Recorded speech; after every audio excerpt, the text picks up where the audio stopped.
Definitely that everything happens for a reason.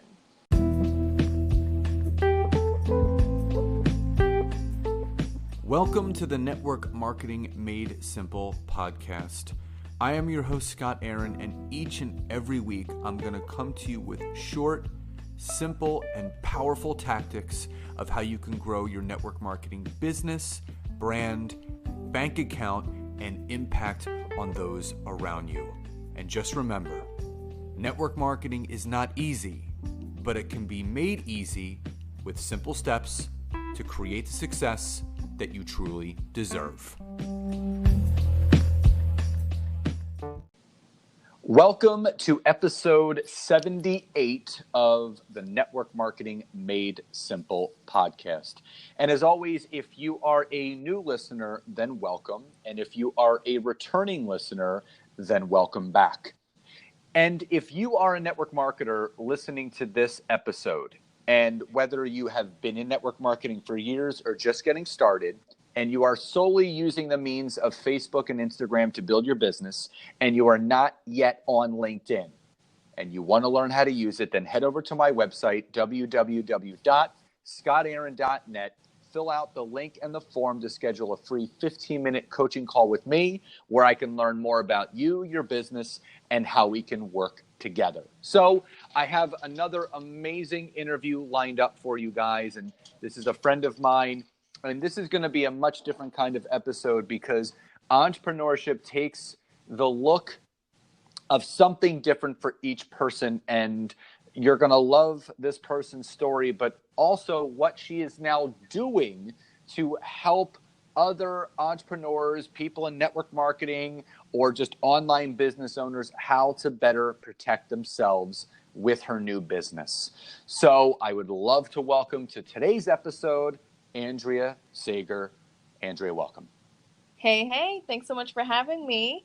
Absolutely. So instead of me telling your story, why don't you just introduce yourself to my audience so they can get to know you, how you got started in the profession that you're in, and what you're doing now.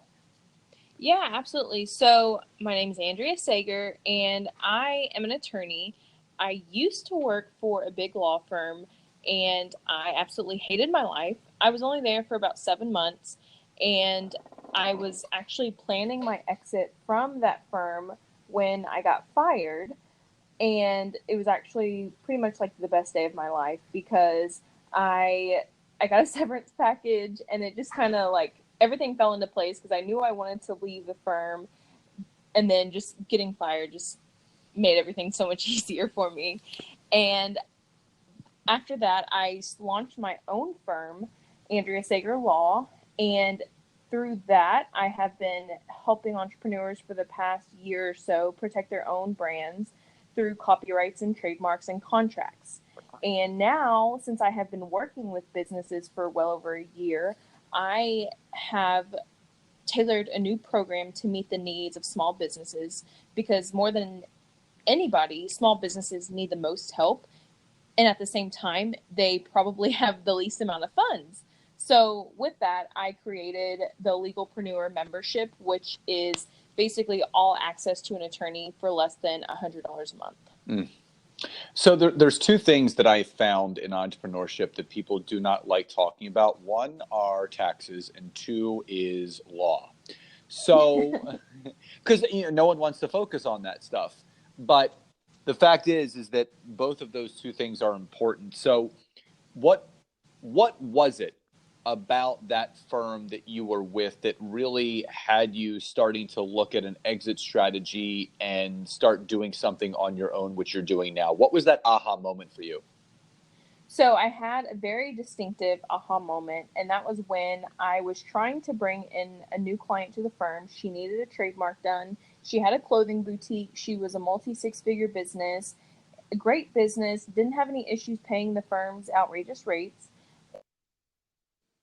Onboarding her, and at that firm you had to have a certain partner approve new clients. Well, this partner basically had a conversation with me and told me she was a low quality client because she was not a $1 million or $1 billion business, which I found to be just outrageous, because if somebody's going to pay the rates, then what's the issue? So I actually, he was like, okay, this is a low quality client, but we're going to just accept her anyway because you already told her that we would take care of. And I was like, you know what? Just forget it. So I went back to her and I told her, I said, listen, we're not going to go through with this because I'm actually going to go out on my own in a couple of months and I will do it for you. Certainly at a better price. And you just don't have to deal with these jerks over here. So that was definitely my aha moment. And from that moment forward, I was planning my exit, which I didn't have to make my own exit. Well, and that's so important because I think in any business, it's so important to have that human connection with a client or someone that you're looking to impact and influence and protect in the right way. And obviously law and, whether it's a trademark or a registration or a licensee program, whatever it is, it's so important to work with the right person. So now being on your own, what's been the biggest personal lesson for you? Because you're now on your own, running your own business, and network marketers do this as well. They sign up with a company and they start building their own business. So it's no different. Yours just looks a bit different. What's been the biggest challenge that you've had to face since going out on your own as an entrepreneur? So my biggest challenge by far is educating business owners because, like you said, a lot of entrepreneurs don't want to think about taxes or the law. And when it comes to a lot of modern day businesses, their businesses are thriving on intellectual property, especially online businesses. You don't have a physical product. What you have is intellectual property, and it has to be protected in order to protect your business. It's the same thing as if you have a brick and mortar store. You don't leave your doors unlocked at night and allow somebody to come in and take everything. So you don't want to do the same thing with your intellectual property. And it is the same thing because if you don't register your trademarks, if you don't register your copyrights, somebody can come along and use them and steal them and create their own revenue off of your property. So what would you say network marketing is a little bit different, but entrepreneurship as a whole, what would you say is the most important thing when people are starting out, whether it's signing up for a network marketing opportunity or going out on their own? What would you say is the number one most important thing that they should focus on first? Good question. So for entrepreneurs, and I have a good answer for network marketers too, because a lot of network marketers, especially when they're successful in their business, they start to create a personal brand. Now, that personal brand needs to be protected because if it isn't protected, that brand in and of itself, somebody else can come along and begin using that brand and your goodwill that you've created. If it's not protected, you have no recourse. So you want to protect it, even if it's your personal brand. Even if you're using your own name, a lot of people they ignore intellectual property. I see this a lot with photographers. They ignore intellectual property laws because a lot of photographers operate off of their own name. So take this for instance. Okay, my name is Andrea Sager. If I had Andrea Sager Photography and I didn't trademark it, say there was another Andrea Sager who my first name is Andrea. What if somebody else came along and had a photography business with Andria Sager Photography? Well, clearly it's different spelling, but it's the same name. And there is going to be confusion there, especially today with everybody being a global or national business. The moment you create a website, there's going to be confusion. And in order to avoid that confusion, you have to protect yourself. And a lot of people get a rude awakening when I tell them that if they don't register their name, especially if you have a common name and somebody else registers it for the same goods or services that you're selling, you can lose the rights to use your own name in business. Wow. So give me an example of how somewhat, or if you have something off the top of your head or a situation you know of where something like that came up, where there was some content out there, because as entrepreneurs, we're always going and Googling and saving pictures to our phones and our desktops and then posting them and not even thinking twice about it. So what's an example, or what is a possible scenario of how someone can get in legal trouble doing that? So, are we talking about the situation I think you're talking about? Well, you can share that or just generally speak about something that could happen. Okay, so I'll use potato salad as an example, and I have more examples. So, a lot of people know him. Him and his wife, they have very successful businesses. Well, several years ago, and this is very important because this occurrence with them happened several years ago, and it just came back to bite them in the butt. So it wasn't even them that downloaded the photo, but an assistant that they had downloaded a photo of potato salad from the internet to use in one of Lori's meal plans. And they used it, I mean, several years ago. They don't even sell it anymore, so of course they're not even thinking about it. And just late last year, they received a cease and desist letter because they used this photo. The photo was taken by somebody else, and it was used for their business. So they are the ones that got the cease and desist letter, not the assistant. So just because they didn't train their employees the correct way on intellectual property laws, they were liable for her copyright infringement. So I think they received a demand for like $20,000. Luckily, they were able to negotiate a settlement down to $1,200. But which may not seem like a lot of money for some people, but if you're a small business, especially if you're just starting out, you don't know the laws, and you're just downloading pictures from Google or Pinterest, do you really have $1,200 to spend on every single photo that you download? I don't think you do. So, and that's, I think that's a scary situation for anyone to be in, because no one is fully protected. There's a potential for something always to happen in a way that we can never imagine it happening. So for those entrepreneurs, those network marketers that are maybe starting to brand themselves, they have a big business, they're starting to open up businesses outside of that, and they do have some branded content. They have a following, they have a tribe. What are some of the first initial steps that person can do to start to better protect themselves with their content and their business? So, number one, make sure you're being original with your content. Take your own photos or get a license for whatever photos that you're using.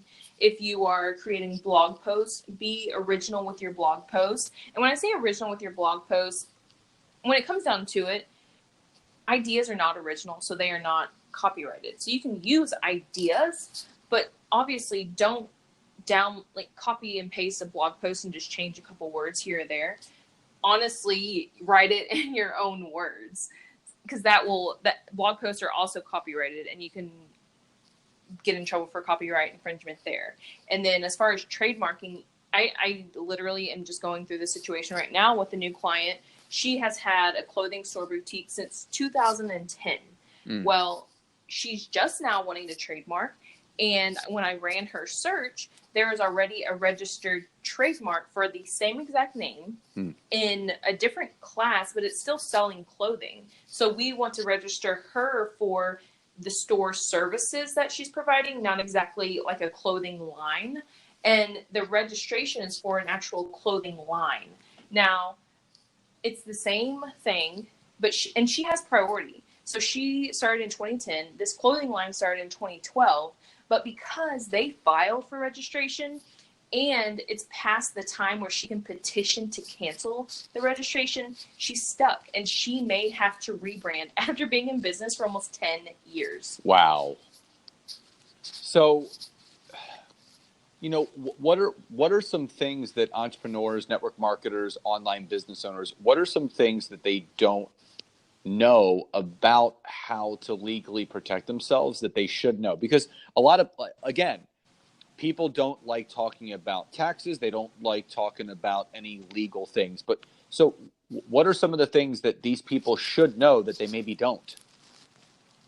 So certainly you need to know that you have to file your copyrights and trademarks to even do anything if somebody infringes on your intellectual property.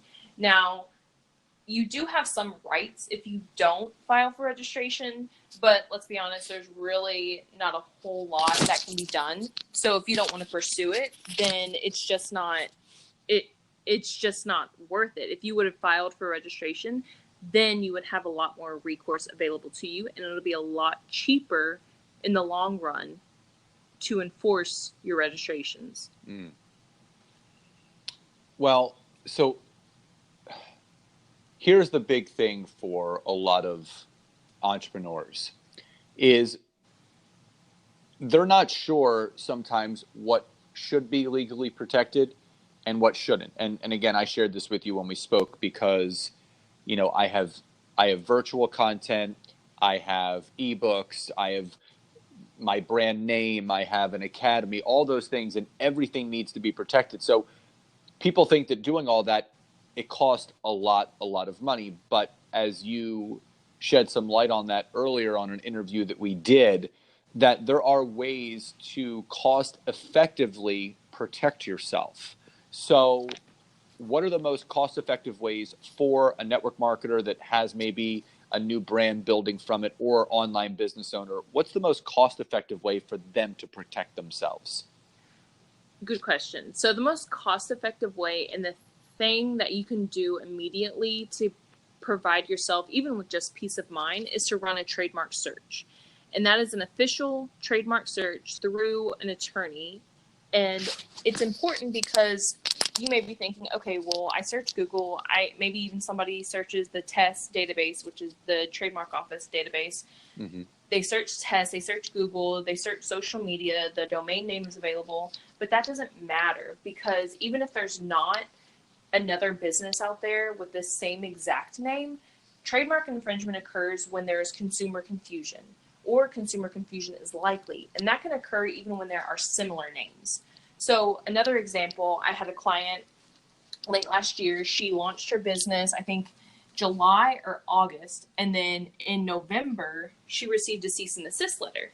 Now, think about how awful that is. You spend probably months building up your brand, talking it up and creating your website.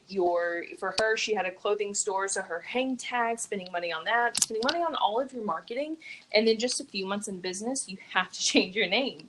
And her brand name was Soul Honey, Hunny, and the brand that sent her a cease and desist letter was Soul Honey, Honey.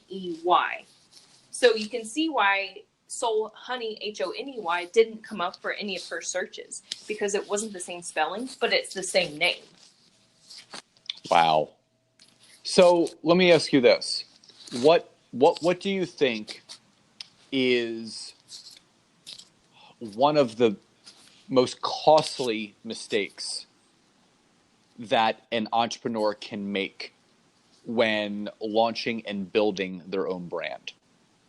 So definitely not running a trademark search. Even if you don't want to file for a trademark registration at the beginning, that's fine, because sometimes people start their business and they're like, oh, I'm going to test the waters, see if, I don't know if this is going to work. I don't know if I'm really going to put everything into this idea, but I want to test the waters. Well, you don't want to test the waters just starting out with just infringing on somebody's name from the beginning, because what if you test the waters and it takes off? Then you get a cease and desist letter, and it's like, crap, well, I have all this momentum, and now I have to change my name. Yeah. Ugh. And for network marketers, I have a couple of clients who are very successful in their companies. They have a really large upline, downline, and they create their own trainings. They have personally created these trainings, and then through that, they have created their own brand. They have these large followings now. And one client in particular, she did not run searches at the beginning. And now we're finding out that she is infringing on someone else's trademark. We're trying to figure out what to do there. We haven't decided. So I'm not going to say her brand name or anything, but we're trying to figure out what to do there. But she started her brand thinking, okay, I'm just going to see what happens with this. Well, it took off. She has a large following, and she's making a lot of money. But now she doesn't know what to do, because she doesn't necessarily want to change her name, but she is infringing on another trademark. So a decision needs to be made. But I mean, those are the ramifications if you don't check those things out in the beginning. So before we come to the end of today's episode, before we leave the audience with some where they can find you and how they can find out more about your membership academy, what are 3 things that the listeners can do today if they're in network marketing, they're in entrepreneurship, they have an online business and a brand? What are 3 things they can do immediately after they're done listening to this episode to better protect themselves? So immediately, if you have used any photos whatsoever within your business that are not yours or you do not have a license, I would remove those immediately. Because like I said, if you haven't received a letter yet, you can still receive one years from now. And it could happen after you've completely forgot about that photo. You can also check, a lot of people don't check the test database. And like I said, it's not a completely sufficient search, but it does still let you know what is out there on the trademark registry. So that's at uspto.gov. You'll find the trademark portion of the website, and you can check the test database for your trademark or for your brand. And if you can think of any variations that could be used that could cause confusion, definitely check those. And then the third thing would be to make sure that you have valid contracts. So a lot of entrepreneurs are, graduated from the School of Google, the Google School of Law, and they download all their contracts from Google, which when you're starting out, sure, it's great to have something in writing that somebody else signs, but I can guarantee that you most likely have no idea whether it's a good contract or not. You don't even know what protection is in there. You just know, hey, I'm having somebody sign something, so they think it's serious, which in all honesty, a lot of people don't read the contracts, but you don't want to be in business with that one person who does find the loophole in your contract. Yeah. So definitely get your contracts looked at, because that can also be a big one. And any of this information, guys, I'm going to leave in the show notes so you can click on those websites. And finally, Andrea, how can people get in touch with you online, and how can they learn more about your membership site so they can work with you directly? Yeah, so you can find me anywhere on social media at Andrea Sager Law, Facebook, Instagram, Pinterest, and my website is andreasager.com.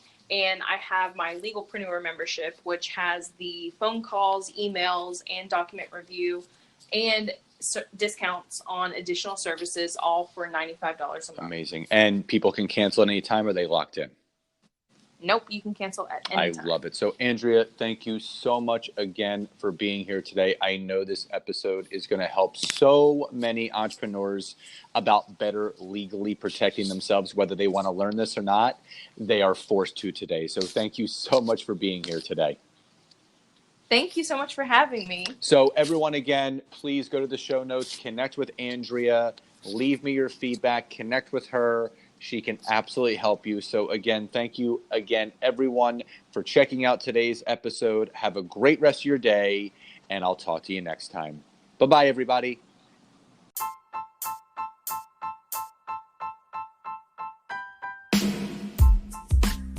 Thank you again so much for checking out this week's episode. And if you can, head over to iTunes, search for Network Marketing Made Simple, leave me a 5-star rating, basic review. I would be grateful for all of the support you guys can give me.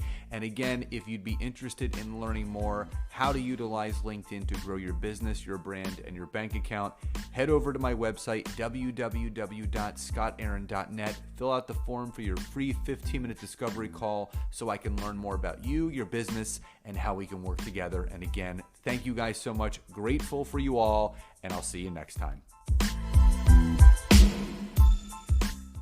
The podcast you just heard was made using Anchor. Ever thought about making your own podcast? Anchor makes it really easy for anyone to get started. It's a one-stop shop for recording, hosting, and distributing podcasts. Best of all, it's 100% free.